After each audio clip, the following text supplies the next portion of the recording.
سایډ کې چې تاسو ته کوم دا ویډیو کلیپ ښکاري نو دا د مولانا صاحب ویډیو کلیپ دی چې د ډېرو ورځو نه پرې سوشل میډیا باندې ډېر په وایرل کې روان دی. نو دا ما ډاونلوډ کو،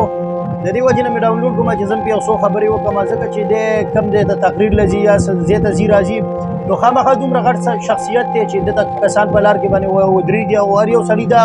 خواهشات دي چې یاره موږ هم داسې شخصیت سره لاس میلاو کړو. نو که خیل هم راځي نو دی په دې ویډیو کې دا ډېر کسان داسې دي چې لاس ورسره میلاوي، دی ته لاس افوا کوي، دی ورسره لاس نه میلاوي. نو په دې وجه باندې پې ما دا ویډیو جوړه کړه چې زه خو پخپله داسې کمنټس نشم ورکولی، ځکه چې مولانا دی بیا په سوشل میډیا باندې ډېر سپي دي، بیا به غاپي رغاپي چې دا مولانا صاحب پسې خبرې وکړې، خبرې مې زه ځکه ډېرې نشم کولی او وکړم. نو دا ویډیو کلیپ مې ځکه تاسو سره شریک کړو چې ما پخپله یې وګورئ چې آیا دا کار د مولانا صاحب ښه دی یا نه دی. خو او بله خبره دا ده چې زه تاسو ته دا په دې سایډ کې چې دا کوم سکرین شاټ یې تاسو ته ښکاري دا ما د دې لیکلو نه واخیست، دا به درته زه په دې ویډیو اپلوډ کې زه بیا به راولګوم، بیا خو په وضاحت سره وګورئ، ځکه چې د کوم کس دا ویډیو کلیپ اپلوډ کړی دی نو دې کس پې دا بیان ورکړی دی چې لکه ما د مولانا صاحب سره یو کس ګرځي او د ده نه ما ډېر زیات تپوسونه وکړل د ده په باره کې چې دا مولانا صاحب ولې داسې ریاکشن کوي د کسانو سره چې لاس ماس نه میلاوي او بخیرالی نه کوي. نو هغه بیا ما ته دا وویل چې د ده طبیعت ښه دی، یو کله راغورځېږي او کله د یو مسلې کله د بله مسلې، الله به خبرې که نه او الله به د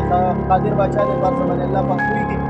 نو داسې ډېرې خبرې مې نشو کولی، نو په کمنټس کې خپله رایه ورکړئ چې آیا دی د تکبر د وجې نه دا شی کوي او یا نه دا د بیمارۍ د وجې نه دا شی کوي که نه. خیر بل زه به دا یو خبره وکړم که د بیمارۍ د وجې نه هم دا شی کوي نو کم از کم سلام خو کولی شي، لاس ورسړي ته ورچلولی شي، سلام علیکم معذرت کولی شي چې او جي یاره زه لاس نشم میلاولی، یا دی په سوشل میډیا باندې راتلی م شي چې تاسو خفه کېږئ، مو زه ډېر معذرت سره دا خبره کوم چې زه تاسو سره لاس نشم میلاولی، ځکه ماته دا مسله ده، دا تکلیف دی ماته. نو خپل کمنټس پې خامخا وکړئ په کمنټس کې او ملګرو سره هم شیر کړئ چې آیا دا مولانا صاحب د تکبر د وجې نه دا شی کوي او یا د بیمارۍ د وجې نه دا شی کوي، ځکه چې ډېر مولاګان مونږ وینو چې هغه باقاعده په غېږ ستړي مشي کوي خلکو سره او باقاعده په قرآن مجید کې یو آیات نازل شوی دی چې لکه تکبر صرف الله پاک سره خوند کوي. انسان څه شی دی؟